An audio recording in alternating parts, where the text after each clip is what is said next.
on my back. Don't play with me, boy, don't get your skull cracked. Make your soul leave your body while your chain getting snatched. Find me in the trap, serving baggies of that smack. Nodding off this hot bitch face in my lap. Time costs money, so I invested in these tracks. Never lack, I'm pissed. Hey, what's going on with everybody, man? I hope everybody's having a productive day, feeling blessed, and like I always say, it's one life, one chance. We only got one chance to do this right, so let's get it done. Well, I appreciate all the love and the support from my last video about individuals humbling themselves and humble beginnings. You guys gave me a lot of positive feedback, and I appreciate you guys for that. You know, I'm only going to speak the truth on how I personally feel. I can't always speak on everybody else. Everybody's always going to have a difference of opinion, but that's how I honestly felt. And I thank you guys for your guys' support. With that being said, if you haven't subscribed, please do so. If not, that's totally up to you. Always remember to hit the like button. Always remember to leave a comment. Like I said before, man, your comments mean a lot to me. I do my best to go over all of them. And on the same token, any and all questions that you guys ask me, I'm trying to get through them as fast as possible. You know, because I am a busy man. It's 6 o'clock in the morning. I wake up, baby mama's still asleep. So I do it when she's asleep and when she's awake, and I edit. Plus, you know, I still got to work on music and release music. I have a lot going on during my time. So with that being said, man, let's get into this particular question, because I thought it was very interesting. An individual asked me, have you ever had homies that were cellies that got their girl's address and tried to hook up with them? And if so, what happens to them if they try and do that? Smash them out or deem them no good on an SNY? It's funny that you answer that, because I ran into a situation on the main line that took place. And then I'll talk to you about the SNY aspect about it. I wind up selling with this individual later, but I wasn't a celly at the time when this took place. His name was Chino from Chico. We were in Susanville Lasting Yard on the level 3. He was in one of the last buildings. I think I was in building 3 with the homie Beast from Sacramento at the time. This was my second prison during my prison term, so I was still receiving all the educational training when it comes to the CLC positions due to the fact of my status. So what they did is they appointed me the squad leader position before I wound up becoming the head of security at the time in this facility. There was a carnal on that yard at the time that was an ADSEG walk alone that was deemed no good, but he was still, you know, sending us out orders at the time, and we were listening to him, and a lot of us had to answer to that because nobody told us he was on freeze. So we were conducting ourselves in accordance to, you know, the NF will that was present at the time, and we were all being misled until Psycho from Goshen stepped into the play with his brother and took over the facility. The individual I'm going to talk about, his name is Chip. Chip from Merced. They called him Chip because he had one tooth missing, and then the other tooth next to it in the front was like chipped off, but there was barely any tooth there, to be honest with you. He was on the yard one day, and I remember I was conducting a practice removal drills. I was showing homies how to distract an individual by having them scrutinize and observe, you know, enemies behind enemy lines, and what would be the proper way to conduct a proper plan of attack, while at the same time the two individuals walking with him were utilizing that distraction to conduct a removal on this individual alone. That's what I was doing with my squad leaders. I had to come up and draft up different plans of attack, which we call POAs at the time, removal drills, so that way we can always find the best way possible to remove somebody off the yard without them seeing it coming. You know, the element of surprise was very important due to the art of war that we were always reading on a consistent basis. So I'm on the yard one day, and it's like during the summertime, so it's pretty hot. I'm talking to 3 fellow hermanos. One was from Porterville, the other one's from Eastside San Jose, named Spooky. And the other one was Shady from Goshen, which happened to be the authority in charge at the time. Because Beast from Sacramento was the authority in charge, but he wound up getting snatched up and validated and went to the hole. Now, as we're talking, a commotion happens between Chino from Chico and Chip. They square off. They're about to fight. Homies start breaking it up. We see it. So we immediately go over there, except Shady. Shady's the authority in charge, so he don't really get involved in none of the yard businesses in the period. His sole purpose is to remain in the background and not get caught up for validation purposes. So we go intervene, and the first thing that I'm supposed to do is put both of these individuals on a table and put them on freeze and put SBs, which are security blankets, on both of them, both with weapons, because they were about to commit internal confrontation, red on red crime. So I had to instruct my squad members at the time to say, if these individuals rebel, resist, knock them down. Start stabbing them. I was appointed that kind of authority where I can make that decision, and Shady wouldn't pretty much do nothing about it because he knows I'm doing it for all the right reasons. So now I have these individuals separated far apart, each on different sides, And I go through the proper yard channels and say, hey man, go get a verbal understanding of what just took place. So I know to see if it was audio warfare. They weren't cellies at the time, but they used to be cellies like 3 or 4 months ago. They gather all the necessary information and details that we needed. And when they finally got reported to me, I went through the head of security at the time, which was a homie from Sacramento. But being that I was a direct hermano, I had direct contact with Shady on the yard anyways. I managed to get the 3 hermanos at the time on the yard and gather them together, which the other 2 were Norteño Administration 1 and Norteño Administration 2, which were the second and third highest levels of positions in the COC. And I break it down to him. I said, Chino's basically saying that this individual used to masturbate to his old lady's pictures in his photo album when Chino used to go to behind the wall to the vocational trades, which was wood shop. Then we have reports from other individuals who actually told Chino that this individual was out here bragging about that he used to do this, that he would walk up and say, man, every time that my celly went to, his vocational trade, I used to always masturbate to his girl, man. His girl was bad as this and bad as that. And man, like just flamboyantly just bragging about it like it was a thing to do, like there was nothing wrong with that. So we were all dumbfounded and shocked because this is the first time I had to deal with a situation like this, and it blew my mind. Shady, authority in charge at the time, was like, bro, we cannot let this go unpunished, bro. Plain and simple. What we need to get down to the bottom of this is that does this individual admit that he was saying this? So I walk up to the individual on the yard and I sit next to him and I say, look, bro, I'm going to ask you one time and one time only. I go, if not, the individuals that are spreading this false rumor and you and this individual are going to get removed all at the same time right now on the yard for not only trying to fight on the yard and cause internal confrontation and red-on-red crime, but the individual spreading this false rumor that causes internal confrontation. Everybody's going to get removed, plain and simple. I'm not even going to beat around the bush. Were you walking around bragging that you used to, masturbate to this individual's wife while he was at work? And he kind of gave me like this smirkish smile, like, yeah, but I only did it a couple of times, but it's because I didn't like him.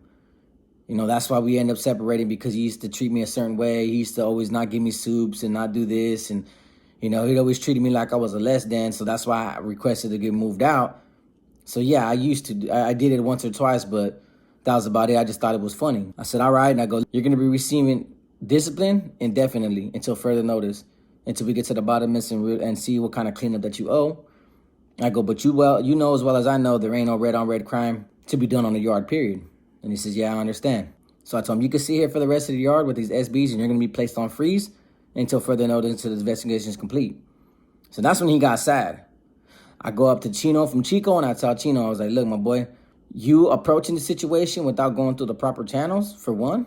I get it. You're angry. You're reacting on a sudden impulse. Your emotions got the best of you.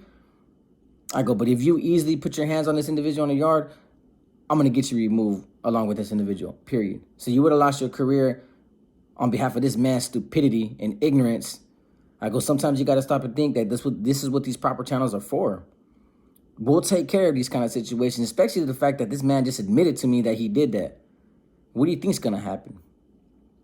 And he's furious, man. Like, he's squeezing his hands like this on the table. Like, honestly, my boy looked like he was about to cry, because I ended up selling up with him later and talking about this even further. And then he's all, bro, let me be the one to do the removal.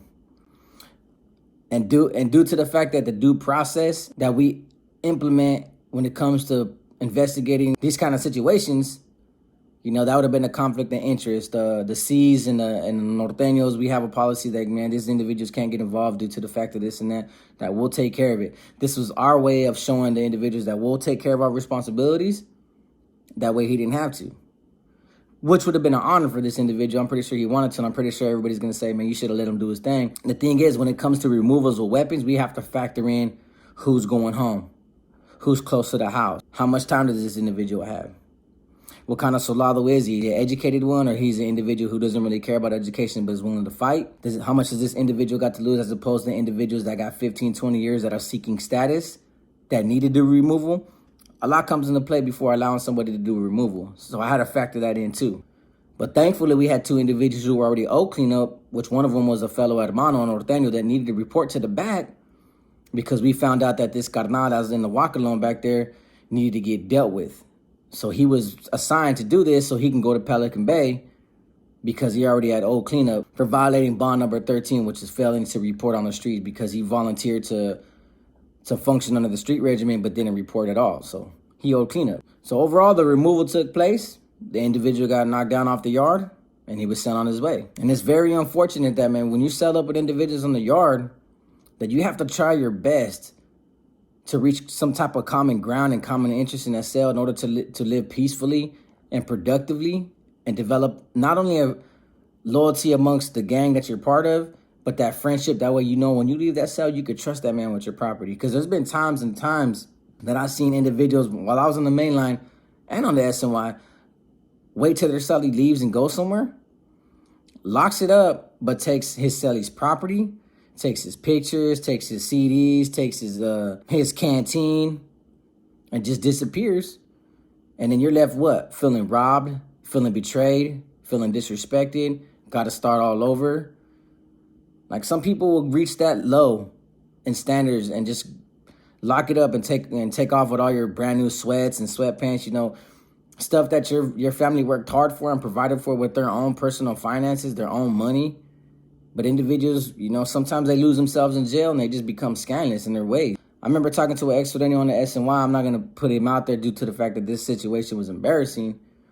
But he told me one time that he was actually part of a mesa on the main line, and the carnal that they were in touch with, that he was working for, he utilized his wife to go visit that individual to start receiving orders. Oftentimes, the carnal would put the piece of paper, he would sneak it in his sock or his waistband, pick up the kite when nobody was looking at visit, and put the kite on the window so his wife could read it. She'd memorize everything he said, go back, visit her own man, and then relay the messages, and that was part of one of their biggest communications. But he said, unfortunately, that Mexican mafia member actually utilized his power and his influence and pulled his wife. You know, obviously it was the wife's decision to leave her man for this other man. The Mexican mafia member had the nerve to write this individual saying, hey, fool, she belongs to me now. We're going to be together. You know, cut your losses, go about your business, but you still work for me. Whether or not that took place, I don't see why this man had any reason to lie to me. But when I heard that, and he told me his story, and that's when he said that he realized that this loyalty, you know, does exist on the main lines. Plus, he got caught up in a lot of the internal confrontation with the mesa, and he finally locked it up.